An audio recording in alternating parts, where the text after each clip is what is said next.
കൊനിച്ചിവ. നമ്മളുടെ റെസ്യൂമേലൊക്കെ ഏറ്റവും ഇമ്പോർട്ടൻ്റ് ആയിട്ടുള്ള വൺ ഓഫ് ദി എലമെൻ്റ് ആണ് നമ്മളുടെ ഇൻറ്റേൺഷിപ്പ് എന്ന് പറയുന്നത്. അത് എസ്പെഷ്യലി ജപ്പാനിൽ വെച്ചാണെങ്കിലോ, അതും fully funded by Japanese government ആണെങ്കിലോ. അപ്പോൾ ലാസ്റ്റ് ടൈം ഞാൻ ഇൻട്രൊഡ്യൂസ് ചെയ്ത നെക്സ്റ്റ് സ്കോളർഷിപ്പിനെ പോലെ അത് എസ്പെഷ്യലി സ്റ്റുഡൻസിന് വേണ്ടിയിട്ടുള്ളതായിരുന്നു.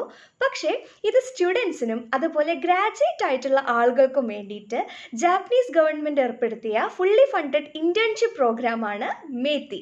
ഇന്ന് നമ്മൾ അതിനെക്കുറിച്ചാണ് നോക്കാൻ പോകുന്നത്. ഇതിൻ്റെ കൂടുതൽ ഡീറ്റെയിൽഡ് ആയിട്ടുള്ള വീഡിയോ ഒക്കെ നമ്മളുടെ ചാനലിൽ വരുന്നതായിരിക്കും. ഇത് മെയ് 1 തൊട്ട് ജൂൺ 30 വരെയാണ് നിങ്ങൾ അപ്ലൈ ചെയ്യേണ്ടത്. മെയിൻലി 2 ടൈപ്സ് ഓഫ് പ്രോഗ്രാമാണ് നമ്മുടെ മേത്തി ഇൻറ്റേൺഷിപ്പ് വഴി നമ്മുടെ ജാപ്പനീസ് ഗവൺമെൻറ് പ്രൊവൈഡ് ചെയ്യുന്നത്. എല്ലാവരും അപ്ലൈ ചെയ്യാം. Fully funded by Japanese government ആണ്. അതുപോലെ ഇത് നമുക്ക് ഒന്നെങ്കിൽ ജപ്പാനിൽ പോയിട്ട് ഇൻറ്റേൺഷിപ്പ് ചെയ്യാം, അല്ലെങ്കിൽ നമുക്ക് നാട്ടിലിരുന്ന് ചെയ്യാം. രണ്ടിനാണെങ്കിലും നമുക്ക് സ്റ്റൈപ്പൻഡ് കിട്ടുന്നുണ്ട്. സോ നമ്മളെല്ലാവരും ഇത് മാക്സിമം എക്സ്പ്ലോർ ചെയ്യാം.